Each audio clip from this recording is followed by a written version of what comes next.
मध्य प्रदेश के समस्त कर्मचारियों के लिए महत्वपूर्ण अपडेट सामने निकल कर आ रही है। तो साथियों, आइए आप सभी को इस अपडेट का अध्ययन करवा देते हैं विस्तार से। उससे पहले अभी तक आपने हमारे यूट्यूब चैनल को सब्सक्राइब नहीं किया तो यूट्यूब चैनल को सब्सक्राइब करके बेल आइकन को प्रेस करना ना भूलें, ताकि आप सभी को भी ऐसे ही नए नए अपडेट मिलते रहें। केंद्र सरकार के लाखों कर्मचारियों के लिए निराशाजनक खबर सामने आई है कि वे 8वें वेतन आयोग में 2.86 फिटमेंट फैक्टर लागू होने पर भी उनके वेतनमान में इतनी बढ़ोतरी नहीं होगी कि उम्र की उम्मीद की जा रही थी। वर्षों से इंतजार कर रहे सरकारी कर्मचारियों को यह जानकर बड़ा धक्का लगा कि फिटमेंट फैक्टर अधिक होने का मतलब यह नहीं है कि उनकी कीमत भी अनुपात में समान है। विशेषज्ञ के अनुसार इसके पीछे कुछ तकनीकी कारणों पर रायन कर्मचारियों को विचार करना चाहिए। इस दौर में हल्दी फसल के कर्मचारियों के लिए चिंता का विषय बना हुआ है। स्टाफ ऑर्गेनाइजेशन लंबे समय से 8वें वेतन आयोग में हार्ड फिटमेंट फैक्टर की मांग कर रहे हैं और उनके 2.86 के आंकड़े पर टिकी हुई है। हालांकि विशेषज्ञ का मानना है कि वास्तव में फिटमेंट फैक्टर 1.92 के आसपास ही हो रहा है। फिटमेंट फैक्टर का मतलब यह है कि वर्तमान प्लांट को इस संख्या से गुणा करके नई मांग रखी जाती है, लेकिन यह प्रक्रिया जितनी सरल दिखती है वास्तव में उतनी सरल नहीं है, क्योंकि इसमें कई अन्य कारक भी शामिल होते हैं। विशेषज्ञ के अनुसार फिटमेंट फैक्टर का एक बड़ा हिस्सा स्पेक्ट्रम के समायोजन में ही पता चलता है। इसका कारण यह है कि कर्मचारियों के कुल वेतन में अधिक फिटमेंट फैक्टर होने से भी अधिक की आवश्यकता नहीं होती है। जो वर्तमान में 55% चल रही है, उसे नए वेतनमान में स्नातक कर दिया गया है। इसी तरह के पेंशन भोगियों को शेष तिमाही राहत मिलने में भी कम वृद्धि होती है। यह तकनीकी प्रक्रिया कर्मचारियों की वास्तविक आय में वृद्धि को सीमित कर देती है।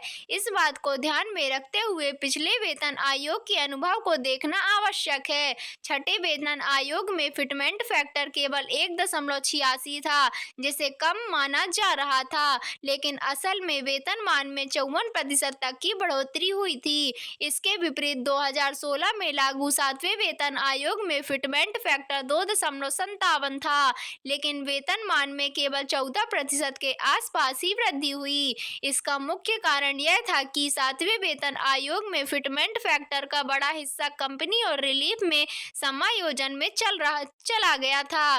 वर्तमान केंद्र सरकार में 8वें वेतन आयोग के लिए टर्म्स ऑफ रेफरेंस जल्द ही जारी करने की तैयारी है। इसके बाद नए वेतन आयोग की अन्य संस्थाओं को आगे बढ़ाया जाएगा।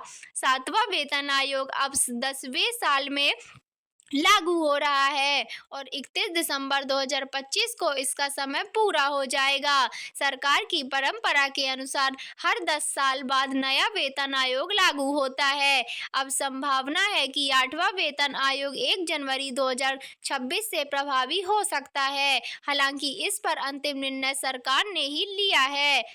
बदलीज के कारण कर्मचारी संगठन पद और पेंशन में महत्वपूर्ण समूह की मांग कर रहे हैं। उनका तर्क है कि जीवन यापन की जनसंख्या लागत के कारण वर्तमान वेतनमान कम हो गया है। इसी कारण वे उच्च फिटमेंट फैक्टर की मांग कर रहे हैं, ताकि उनकी वास्तविक आय में पर्याप्त वृद्धि हो सके। लेकिन तकनीकी सिद्धांतों से यह संभावना कम दिख रही है कि उन्हें लाभ मिल सके। अभी तक सरकार की ओर से फिटमेंट फैक्टर को लेकर कोई आधिकारिक घोषणा नहीं की गई है। वेतन आयोग के विशेषज्ञ का मानना है कि फिटमेंट फैक्टर की संख्या से भ्रम में नहीं पड़ना चाहिए। असल बात यह है कि कर्मचारियों के हाथ में कितना पैसा बचता है और उनकी क्रेडिट शक्ति में कितनी वृद्धि होती है। 1.92 फिटमेंट फैक्टर से न्यूनतम 34,560 रुपए मासिक हो सकता है। हालांकि यह राशि अन्य भत्तों के साथ मिलकर कुल वेतन का हिस्सा है। विशेषज्ञ के अनुसार सरकार को वेतन संरचना में समग्र सुधार पर ध्यान देना चाहिए, न कि केवल फिटमेंट फैक्टर की संख्या पर। 8वें वेतन आयोग के गठन से पहले सरकार ने विभिन्न हितधारकों से सिफारिश की और बोर्ड ने अंतिम निर्णय लिया। कर्मचारियों को धैर्य रखना होगा और सरकार की आधिकारिक घोषणा का इंतजार करना होगा।